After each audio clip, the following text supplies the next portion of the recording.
اب شاید کچھ لوگ 3 کلو تک آئے، جبکہ 3 کلو نہیں 5 کلو ہر بوری کے ساتھ لازم ہے۔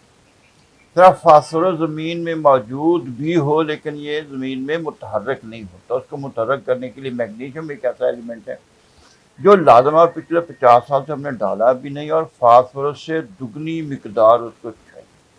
وہ ہمارے ماہرین اس کو مائکرو نیوٹن جو ہے وہ بتا رہے ہیں، حالانکہ وہ میکرو ہے، مائکرو نہیں میکرو ہے۔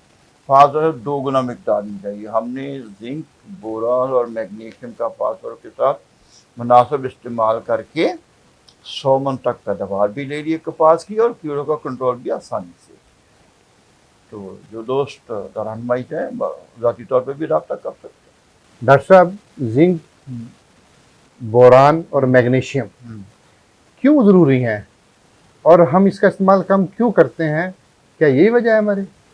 ہاں، یہ بہت بڑی وجہ ہے۔ ہمارے ماہرین نے ہمارے کسان کو وہ بات نہیں سکھائی جو سکھانی چاہیے تھی۔ میگنیشیم جو ہے فاسفورس، ابھی جیسے میں نے بتایا کہ فاسفورس زمین میں متحرک بھی نہیں ہے اور پودے کے جسم میں بھی متحرک نہیں ہے، تو میگنیشیم کو فاسفورس کے لیے ٹرانسلوکیٹر کہا گیا۔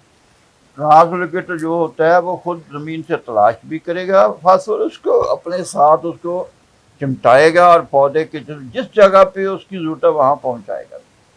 تو اگر فاسفورس زمین میں موجود بھی ہو لیکن میگنیشیم کی کمی ہو تو فاسفورس پودے کی ضرورت پوری نہیں ہوگی۔ پودے کی ضرورت پوری نہیں ہے تو آپ کی پیداوار بالکل نہیں۔ جتنی پودے میں پروٹین بنتی ہے، نائٹروجن کے ساتھ زنک اور سلفیٹ، زنک سلفیٹ دونوں لازمی اجزاء ہیں۔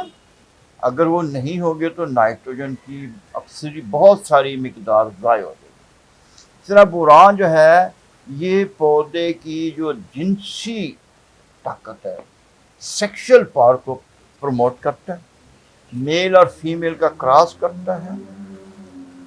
پودا سبز پتوں میں ضیائی تالیف، فوٹوسنتھیسس میں جو نئے مرکبات بناتا ہے اس کو پودے کے جسم میں تقسیم کرتا ہے۔ اگر بوران ڈیفیشنٹ ہے تو آپ کے پودے میں ضیائی تالیف سے بننے والے مرکبات کی جو ڈسٹریبیوشن ہے وہ ان بیلنس ہے اور متاثر ہوگی۔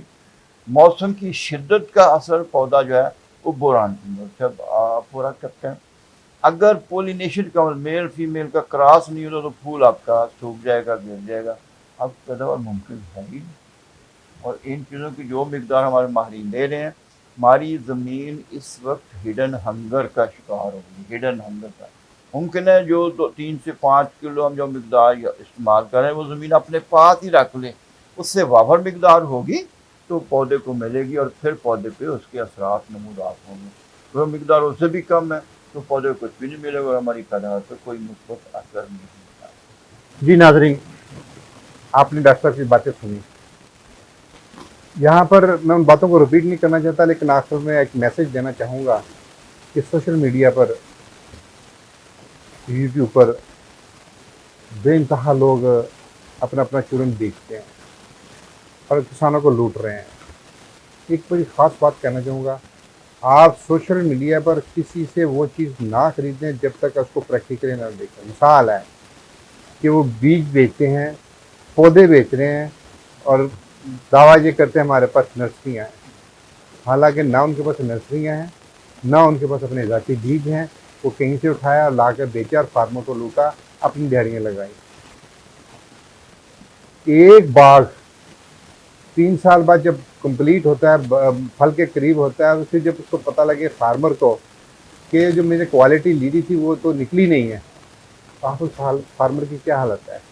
اس لیے آپ نے نرسری کے لیے جس سے بھی پودے لینے ہیں یوٹیوب سے آن لائن نہ لیں، اور لینے ہیں تو آپ اس بندے کے بارے میں پوری طرح تحقیق کر لیں، اس کے فارم پر جائیں اور اس ورائٹی کے پوری تحقیق کریں۔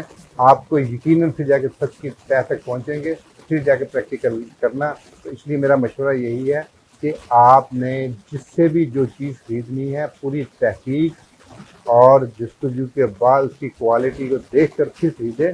ادروائز یوٹیوب پر جو جتنے لوگ بیٹھے ہوئے جو اپنی چورن بیچ رہے ہیں نا، کو فراڈ کرتے ہیں اور فارمر کو لوٹ رہے ہیں، اور ہم اس پر احتجاج بھی کرتے ہیں اور فارمر کو یہ اویئرنیس دے رہے ہیں کہ خدا را ان لوگوں سے بچے انشاءاللہ۔ جب تک نئی ویڈیو میں اپنے میزبان کو جاری دیجیے، پھر ملاقات ہوگی۔ کسان زندہ باد، پاکستان پائندہ باد۔